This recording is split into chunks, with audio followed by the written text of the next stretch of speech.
चलिए आज पढ़ेंगे पोलिनोमियल क्रैश कोर्स के अंतर्गत। इससे भी 5 अंक के प्रश्न पूछे जाते हैं। इसमें देखते हैं 2 या 3 लेक्चर में खत्म हो जाएगा, क्या पता पहला लेक्चर नहीं। तो पोलिनोमियल में एक अंक का एक क्वेश्चन ये आता है कि एक बार पूछा जाता है, मुझे लगता है हर साल या 1 साल गैप करके आ ही जाता है, निम्न में कौन बहुपद है या कौन बहुपद नहीं, ऐसे प्रश्न आते हैं। तो सबसे पहले हम ये जानेंगे कि बहुपद कहते किसे। जब हमें बहुपद की पहचान करने आ जाएगा तो कौन है या कौन नहीं है दोनों का जवाब दे सकते हैं। तो इसके परिभाषा में जो शब्द आएंगे उसमें एक आएगा बीजीय व्यंजक। बीजीय व्यंजक करके एक शब्द आएगा और एक शब्द आएगा पूर्णांक। ये बीजीय व्यंजक से विद्यार्थी परेशान हो जाता है। ठीक, अलजेब्रिक एक्सपेंशन कहते हैं इसको। अलजेब्रा के नाम सुने, यानी कि दिमाग में वैसे ही आ जाता है कि सवाल में एक्स वाई जेड वगैरह कुछ होगा एबीसीडी के अक्षर नहीं, तो ऐसे जहां भी लिखे हो बीजीय व्यंजक कहलाते हैं। पूर्णांक के मतलब में बच्चा ये अधिकांश से समझता है कि ऐसे लिखा गया हो तो पूर्णांक। एक बड़ी समस्या है उसको दिमाग में सेट हो गया है। जब वो छोटे क्लास से पढ़ रहा होगा, कोई है क्या? जब वो छोटे क्लास से पढ़ रहा होता है तो बार बार उसको सिखाया जाता है पूर्णांक में तोड़ो, पूर्णांक में तोड़ो।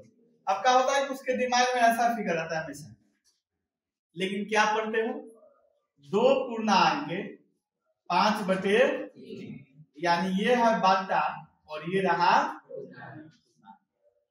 बात समझ में आ रहा है?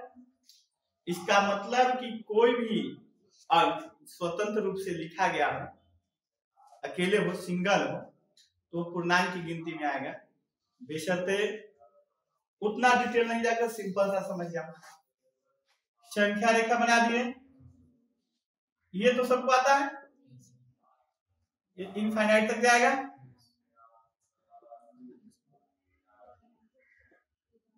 ये माइनस इनफाइनाइट तक जाएगा। बस ये सभी पूर्णांक है, यानी 1 2 3 4 5 10 तक जाएगा ये पूर्णांक। यहां से यहां तक कहते हैं निगेटिव पूर्णांक, और यहां से कहा जाता है धनात्मक पूर्णांक। अब दिमाग में सेट कर दो, धनात्मक पूर्णांक कहना या प्राकृत संख्या कहना एक ही बात है। ये तो प्राकृत संख्या ही तो है। धनात्मक पूर्णांक कह देना या प्राकृत संख्या कह देना, दोनों एक ही बात है। अब रह गया 0। अब 0 को हम धनात्मक पूर्णांक भी कह सकते हैं और ऋणात्मक पूर्णांक भी, या ये तो न तो धनात्मक है और न ही ऋणात्मक। ऐसा क्यों? क्योंकि 0 को किसी में हम ऐड करें या सब्ट्रैक्ट करें, यानी जोड़े या घटाए, कोई फर्क नहीं पड़ता। तो जब भी धनात्मक पूर्णांक की बात आएगी ये शामिल होगा और 0 भी शामिल होगा, क्योंकि 0 धनात्मक पूर्णांक भी है और ऋणात्मक। जब भी ऋणात्मक की बात आएगी तो 0 से लेकर माइनस तक शामिल होगा। कोई डाउट किसी को?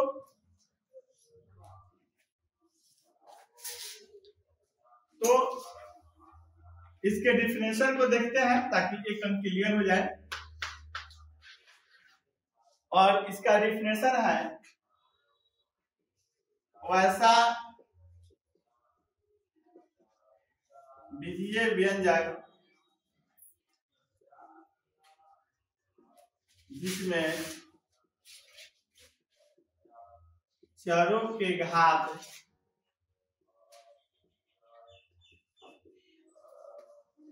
धनात्मक पूर्णांक हो, अर्थात पावर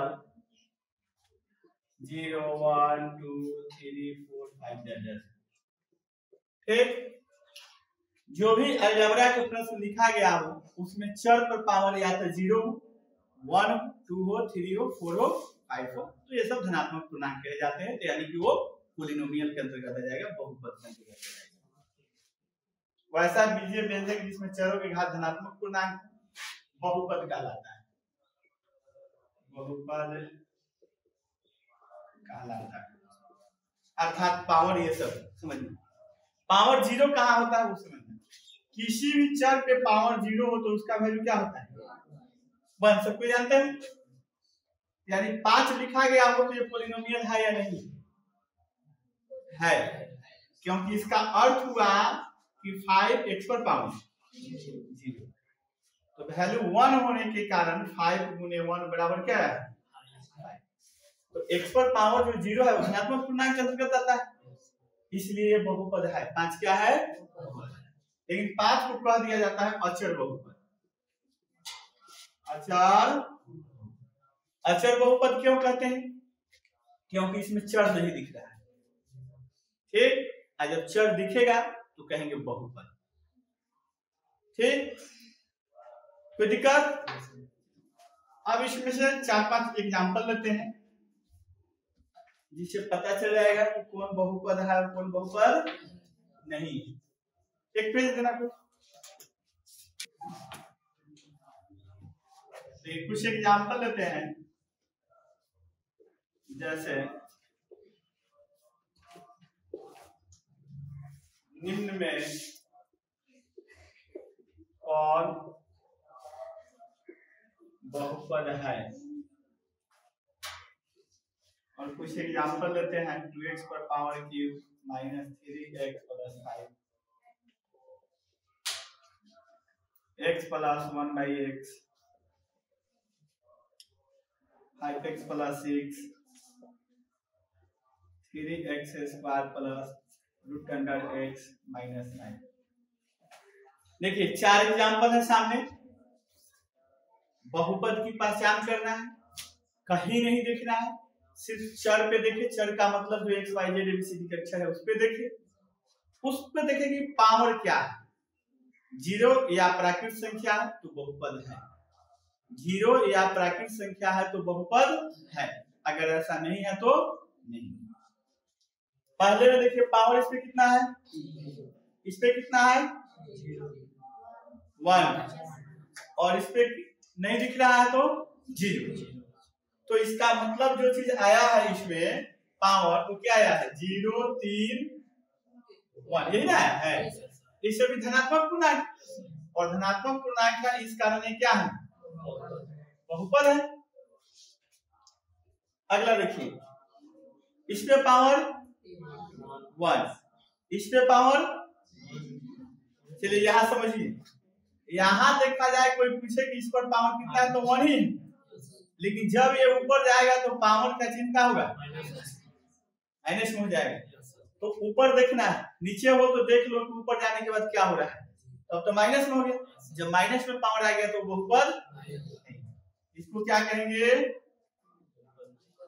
बहुपद नहीं।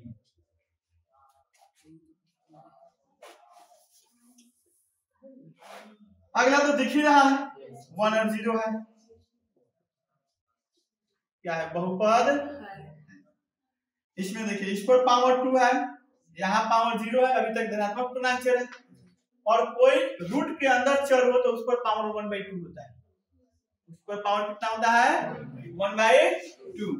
तो 1/2 प्राकृत संख्या है नहीं, अरे गिनती की संख्या को प्राकृत संख्या है, और जब हम गिनती करते हैं तो 1/2 गिनते हैं, 0 के बाद 1 करते हैं, आधा कहाँ गिनते हैं, तो ये प्राकृत संख्या नहीं हुआ।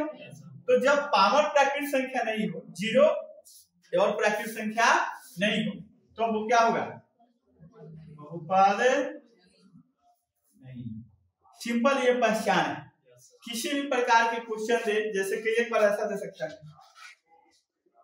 x - 2 के स्क्वायर प्लस 5 बराबर x - 3 के स्क्वायर प्लस विषय करेंगे, तो दोनों ओर सोल्व करो, एक तरफ ले आओ। एक तरफ लाने के बाद देखो कि क्या परिस्थितियां बन रही।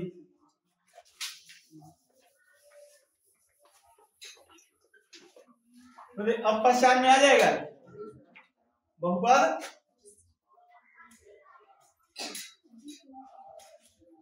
तो इसको नोट कर लीजिए, फिर अगला टॉपिक देखते हैं। एक आता है बहुपद का शून्य।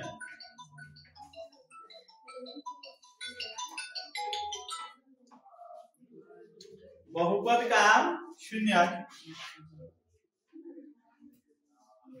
0 ऑफ पोलिनोमियल। बहुपद का शून्यक, देखो बहुपद का शून्यक क्या होता है। जैसे मान लिया जाए कि आपको ये दे दिया गया, इसके शून्यक पूछा गया। शून्यक का अर्थ है वह अंक जिसको चर के बदले भर देते, इसका वैल्यू किसके बराबर आ जाए, उसे शून्यक कहते हैं। परीक्षा में ऐसा भी देता है कि क्या x बराबर 2 बहुपद का शून्यक है। विद्यार्थी सोचता है कैसे बनेगा, सिंपल सी बात, x बराबर 2 है, x की जगह 2 भर दो, अगर 0 आ जाता है तो है, नहीं आया तो नहीं है। बात समझ आ रहा है ना, बहुत ही आसान सा होता है। तो जाने शून्य किसे कहते हैं,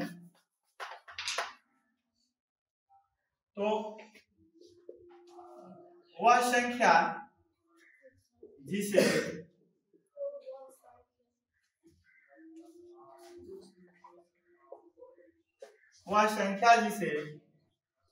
चर के बदले रखने पर उसका मान शून्य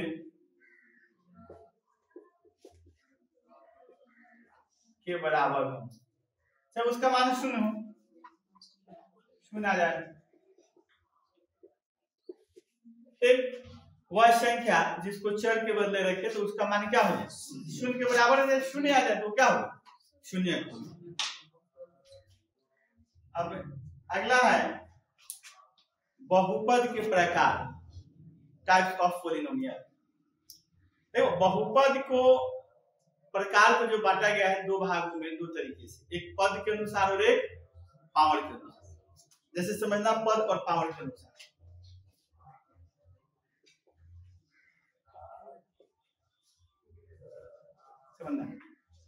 पावर के अनुसार का मतलब हुआ कि अधिकतम पावर के अनुसार नामकरण करते हैं।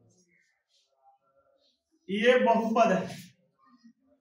एक और क्लियर कर दे, समीकरण इसको लिखना होगा, खाली बराबर क्या लिखोगे, यानी प्रश्न में बराबर के चिन्ह आ जाए तो उसे क्या कहते हैं, समीकरण।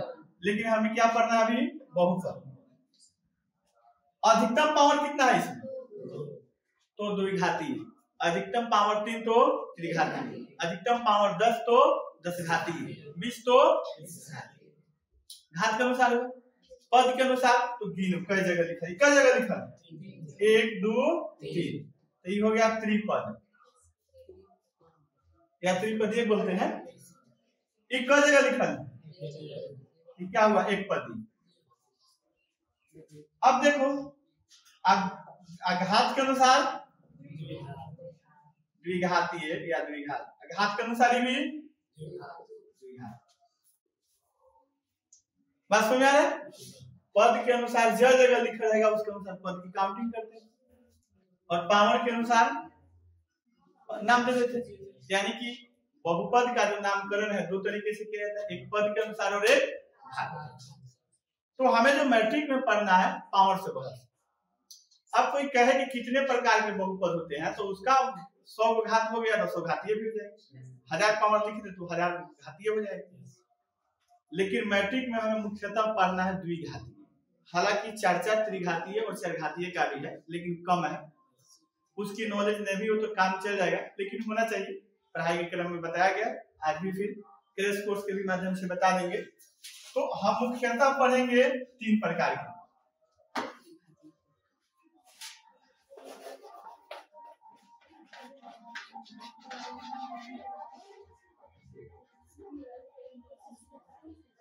लिखेंगे मुख्यतः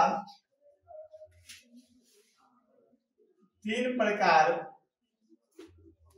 के बहुपद को पढ़ना होता है।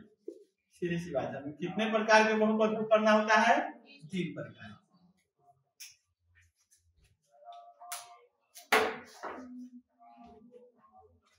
और उसमें पहला है रैखिक बहुपद, लिनियर पोलिनोमियल।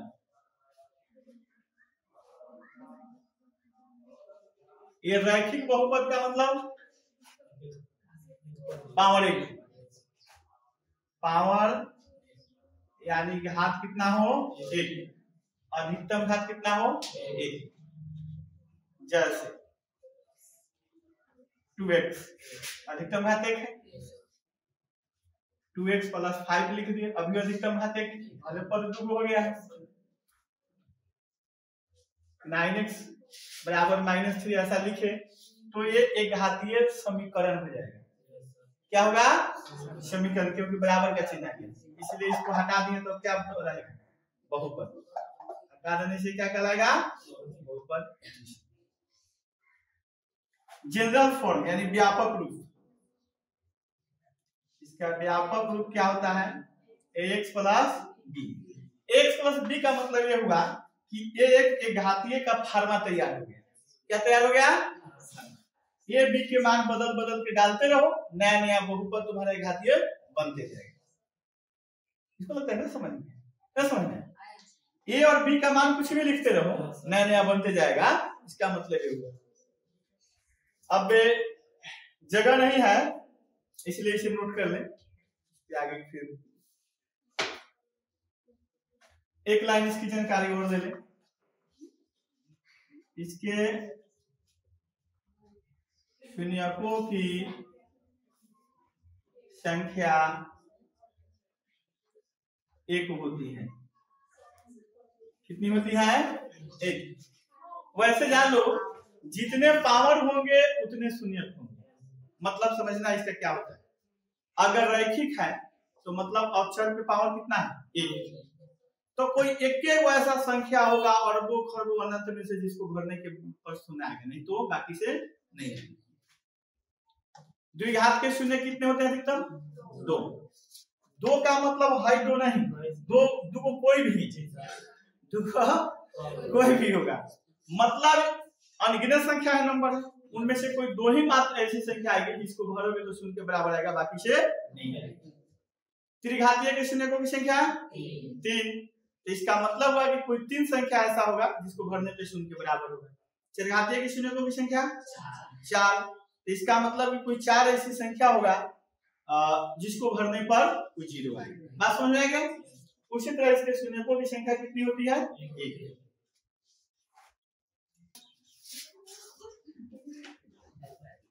रैखिक बहुपद का शून्यक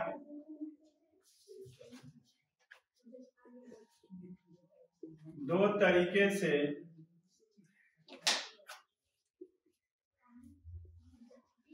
ज्ञात किए जा सकते हैं।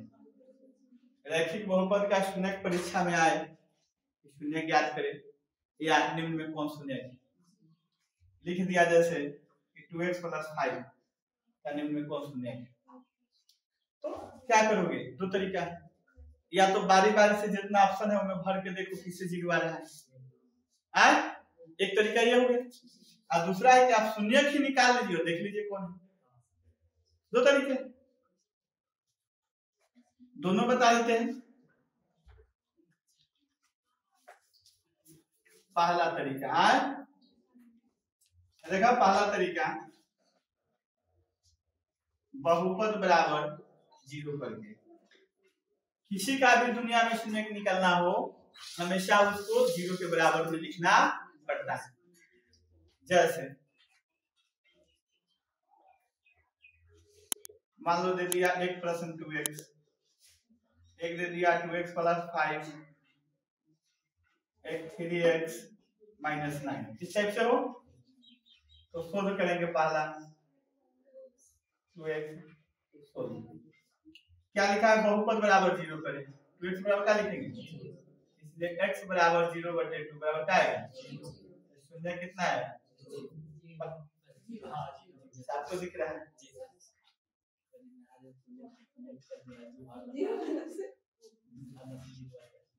0/डिजिट नंबर, 0/नंबर हमेशा 0, नंबर/0 अपरिभाषित इनडिटरमिनेट फॉर्म कहा जाता है।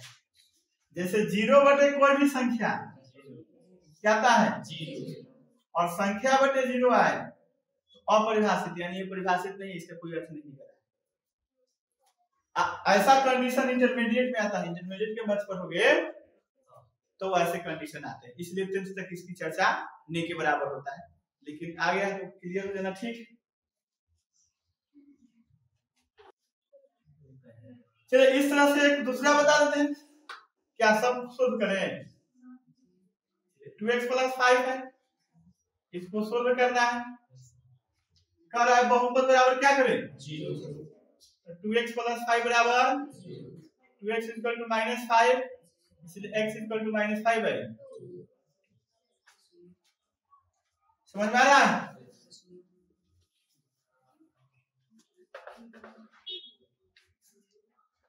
-5 बटे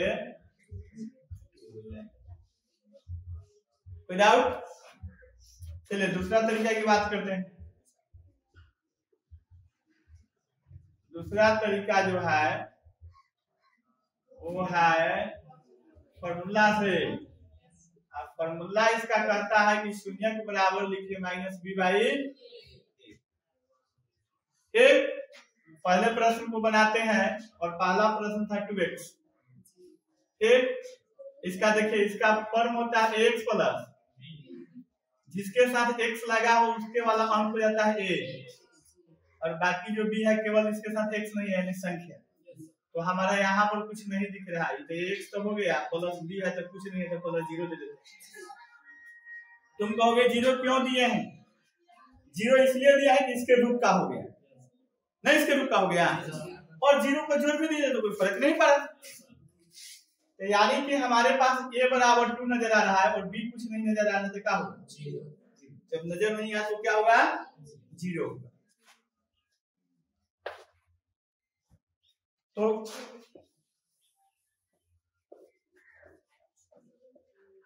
क्या दिक्कत है, काफी भीग गया है। तो फॉर्मूला से इसका शून्य चाहिए, तो शून्य के बराबर होगा -b/a, माइनस के माइनस b के वैल्यू 0, a के वैल्यू 2 बराबर का होगा। दूसरा सोल्व करते हैं। दूसरा क्वेश्चन क्या था 2x + 5। फॉर्मूला के अनुसार a बराबर 2 है, b के सामने क्या दिख रहा है 5, इसमें नहीं था 0 ले लिया। शून्य के बराबर फॉर्मूला होता है -b/a, माइनस के माइनस b के वैल्यू 5, a के वैल्यू देखो तो सेम आंसर आ रहा है। अब बन जाएगा, चलिए इसको नोट कीजिए।